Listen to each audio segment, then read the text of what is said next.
વિદ્યાર્થી મિત્રો, તમે પેન્ટેડ એપ્લિકેશન ડાઉનલોડ કરી લ્યો. અહીંયા તમને હોમ પેજ ઉપર જ વિકાસના દરેક વિષયનું તમને સોલ્યુશન્સ મળી જશે. લિંક નીચે ડિસ્ક્રિપ્શનમાં આપેલી છે. નમસ્કાર વિદ્યાર્થી મિત્રો, આજના વિડીયોમાં આપણે જોઈશું દ્વિતીય પરીક્ષા 2026 વિકાસ અસાઇનમેન્ટ ધોરણ 8 સમાજ વિભાગે ટૂંકમાં ઉત્તર લખો પ્રકરણ 14 અને 17 તેમજ આપણે એપ્લિકેશનમાં ધોરણ 8 વિકાસનું સંપૂર્ણ સોલ્યુશન મુકાઈ ગયેલ છે. તો એપ્લિકેશન ડાઉનલોડ કરો અને ચેનલને સબસ્ક્રાઈબ કરો. ચેપ્ટર 14 વિભાગે પહેલો સવાલ, મહામારીથી ઊભી થતી પરિસ્થિતિ વર્ણવો. તેનો જવાબ છે મહામારીથી આરોગ્ય સંકટ, આર્થિક મંદી અને સામાજિક વિક્ષેપ જેવી પરિસ્થિતિઓ ઊભી થાય છે. મહામારીને કારણે લોકોના સ્વાસ્થ્ય પર ગંભીર અસર પડે છે, હોસ્પિટલો ભરાઈ જાય છે અને મૃત્યુદર વધે છે. સરકાર દ્વારા લોકડાઉન અને પ્રતિબંધો લાદવામાં આવે છે, જેના પરિણામે વ્યવસાયો બંધ થાય છે, બેરોજગારી વધે છે અને અર્થતંત્ર નબળું પડે છે. સામાજિક સ્તરે લોકો એકબીજાથી દૂર રહેવા મજબૂર બને છે. શિક્ષણ ઓનલાઈન થાય છે અને માનસિક સ્વાસ્થ્યના પ્રશ્નો પણ ઉદ્ભવે છે. બીજું, દાવાનળ કયા કયા સંજોગોમાં ફાટી નીકળે છે અથવા દાવાનળ માટે કારણો જણાવો. તેને 3 મુદ્દા લખવા. તેમાં દાવાનળ મુખ્યત્વે સૂકા હવામાન, ગરમી અને માનવીય પ્રવૃત્તિઓને કારણે ફાટી નીકળે છે. દાવાનળ માટેના મુખ્ય 3 કારણો નીચે મુજબ છે. પહેલું, કુદરતી કારણો. વીજળી પડવાથી અથવા જ્વાળામુખી ફાટવાથી જંગલમાં આગ લાગી શકે છે, ખાસ કરીને જ્યારે જમીન અને વનસ્પતિ ખૂબ સૂકી હોય. બીજું, માનવીય પ્રવૃત્તિઓ. લોકો દ્વારા ફેંકવામાં આવેલી સળગતી બીડી કે સિગરેટ, શિબિરાર્થીઓ દ્વારા અધૂરી બુઝાવેલ આગ અથવા ઇરાદાપૂર્વક સળગાવવામાં આવેલ આગ દાવાનળનું કારણ બની શકે છે. ત્રીજું, હવામાન સંબંધી પરિબળો.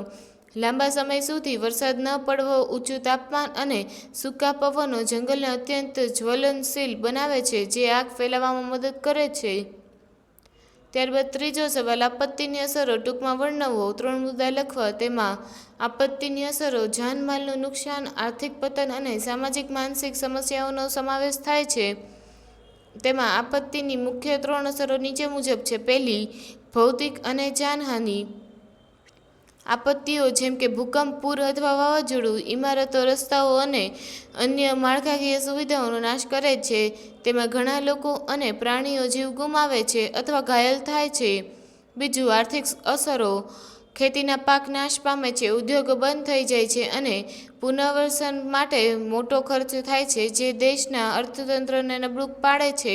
ત્રીજું, સામાજિક અને માનસિક અસરો. લોકો બેઘર બને છે, સ્થળાંતર કરવા મજબૂર થાય છે અને તેમના પ્રિયજનોને ગુમાવવાથી માનસિક આઘાત અને તણાવ અનુભવે છે. ત્યારબાદ ચેપ્ટર 17 વિભાગે પહેલો સવાલ, કારણ આપો. વડી અદાલત કડીરૂપ સ્થાન ધરાવે છે. વડી અદાલત હાઈકોર્ટ એ રાજ્યોમાં સર્વોચ્ચ અદાલત છે અને તે સર્વોચ્ચ અદાલત અને તાબાની અદાલતો વચ્ચે કડી તરીકે કામ કરે છે. તે રાજ્ય સ્તરે ન્યાયિક વહીવટની દેખરેખ રાખે છે અને તાબાની અદાલતોના ચુકાદાઓ સામે અપીલ સંભાળે છે. બીજું, ટૂંકનોંધ લખો. ન્યાયતંત્રનું માળખું. ન્યાયતંત્રનું સ્તરવાળું માળખું. તેમાં ભારતીય ન્યાયતંત્રનું માળખું સ્તરવાળું છે. પહેલું, સર્વોચ્ચ અદાલત, દેશની ટોચની અદાલત જે દિલ્હીમાં આવેલી છે. બીજું, વડી અદાલત, રાજ્યોમાં સર્વોચ્ચ અદાલતો. ત્રીજું, તાબાની અદાલતો, જિલ્લા અને તાલુકા સ્તરે આવેલી અદાલતો. ત્રીજું, ન્યાયતંત્ર મુખ્યત્વે કયા કયા કાર્યો કરે છે? વિવાદોનું નિરાકરણ, નાગરિકો વચ્ચે, નાગરિકો અને સરકાર વચ્ચે, રાજ્યો અને કેન્દ્ર તેમજ રાજ્યો વચ્ચેના વિવાદોનું નિરાકરણ લાવે છે. કાયદાનું અર્થઘટન, બંધારણ અને દેશના કાયદાનું અર્થઘટન કરે છે. મૂળભૂત અધિકારોનું રક્ષણ, નાગરિકોના મૂળભૂત અધિકારનું રક્ષણ કરે છે અને તેના ભંગ બદલ સરકારને પગલાં લેવા આદેશ આપી શકે છે. ચોથું, લોક અદાલતના ફાયદા જણાવો. લોક અદાલતના મુખ્ય ફાયદાઓ નીચે મુજબ છે.